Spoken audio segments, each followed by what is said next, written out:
आधुनिक दौर में लोग परंपरा से दूरी बनाते जा रहे हैं। टूटती परंपरा की टीस पिछली पीढ़ी के लोगों के चेहरे पर साफ देखी जा सकती है। लेकिन अगर कहीं लोग अपनी परंपरा को जिंदा रखने की पुरजोर कोशिश कर रहे हैं और नई पीढ़ी इसकी जिम्मेदारी अपने कंधों पर ले ली है, तो उससे बेहतर क्या हो सकता है। राजस्थान के नागौर के इडाणा गांव की युवा पीढ़ी ने अपनी परंपरा को आज भी स्वीकार किया है।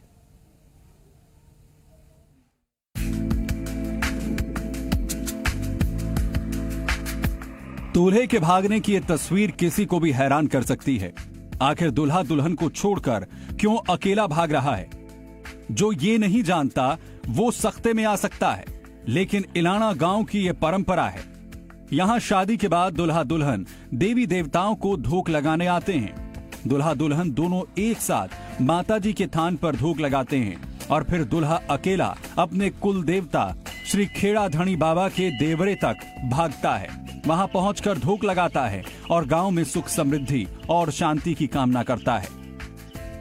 जब हमारे गांव में किसी लड़के की शादी होती है तो वो वापस आते वक्त दूल्हा बन के सबसे पहले तो वो बहन जी के देव देवता धोखने के लिए आता है और वहाँ उस स्थान से यहाँ हमारे ये जो खेड़ा धनी बाबा का कुल देवता का वो मुख्य स्थान है, वहाँ से ये दूल्हा अपनी वेशभूषा पहन कर भागता हुआ यहाँ आता है। यहाँ आकर अपनी मन्नतें को पूरी मानता है और जो भी उसकी है तो वो अपना इच्छा पूर्ण के लिए जो बाबा से प्रार्थना करता है। और ये हमारे गाँव का बहुत लंबी टाइम से पूरी परंपरा है।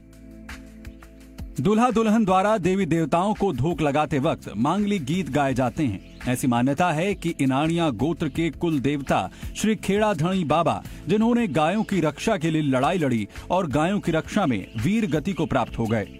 जब वो गायों की रक्षा के लिए गए तो दौड़ते हुए गए, अपने प्राणों की परवाह न करते हुए गायों की रक्षा के लिए लड़ाई लड़ी। खुद घायल अवस्था में सभी गायों को सुरक्षित वापस लेकर आए और वीर गति को प्राप्त हो गए। यही वजह है कि इस गांव में शादी के बाद दूल्हा श्री खेड़ा धणी बाबा के देवरे तक अकेला भागता हुआ धूक लगाता है। खेड़ा बाबा का जो शादी करके आता है दूल्हा गांव का, वो वहाँ जात लगाने के लिए जाता है तो उसको दौड़ के जाना पड़ता है। ये परंपरा से चली आ रही है बड़ों की कि दौड़ के बाबा के फेरी लगानी चाहिए। ये गांव का कुल देवता है, फेरी लगाने से मन्नत पूरी होती है। इनाणा गांव में पुरानी परंपरा को युवा पीढ़ी आज भी संजोए हुए है। इससे गांव के बुजुर्ग बेहद खुश हैं और उन्हें भरोसा है कि आने वाली पीढ़ी भी अपनी परंपरा को जीवंत रखेगी।